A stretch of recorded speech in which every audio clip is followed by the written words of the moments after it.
Well, hello from the White House, where the president just made news on tariffs. All of it taking place just blocks from the Cap to Cap advocacy program, where attendees from California discussed how tariffs could impact the Golden State. At the White House Tuesday, President Donald Trump welcoming Canada's new Prime Minister, Mark Carney.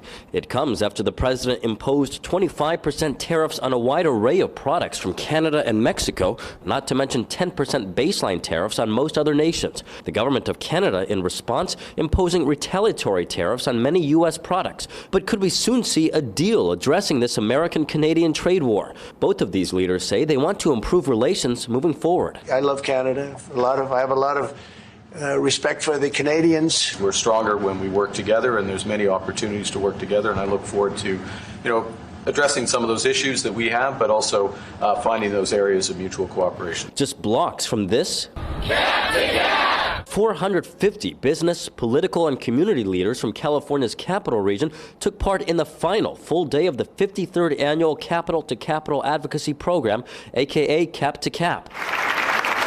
Organized by the Sacramento Metropolitan Chamber of Commerce, the 5-day event is all about securing federal funding and resources for our region back home. And speaking of back home, the impact tariffs could have on California's economy was front and center. There's no doubt that this will impact California. Neil Harrington with the U.S. Chamber of Commerce spoke to the delegation. He says the National Chamber supports limited targeted tariffs on certain countries, but not widespread global tariffs laid out by the president. Harrington believes the Trump administration's tariff policies could hurt California's economy. Manufacturing sector, consumers paying the price of ordinary goods like gasoline to toys, and then obviously farmers and growers in the Central Valley. It's as critical for California as any state in the union.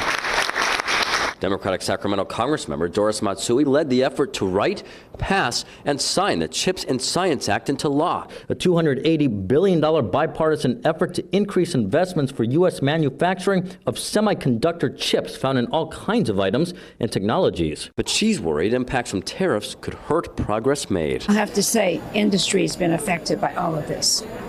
We are attracting these semiconductor businesses to Sacramento now. Semiconductor companies, they're also really concerned about the tariffs. On the flip side, Republican Rockland Congressmember Kevin Kiley defended what the president is trying to do. Tariffs, obviously the president is trying to work out different deals with different countries, and my hope is that at the end of the day we'll actually clear a lot of the pre-existing barriers that existed, and it'll work out very well for Californians. Tariffs aside, Cap to Cap attendees make clear they're pushing a bipartisan economic message to support the business climate back home. Having conversations about creating an efficient government, cutting red tape, supporting the American economy. That's what Cap to Cap does. It allows us every single year to come back with a positive message and say, hey, we had this conversation last year. This is what happened. Let's talk about how we can be even better next year. And so that marks the final full day of Cap to Cap. But now the work continues from home. As attendees told me, advocacy for our region never stops. Reporting in Washington, D.C., covering local news that matters, Eitan Wallace, Fox 40 News.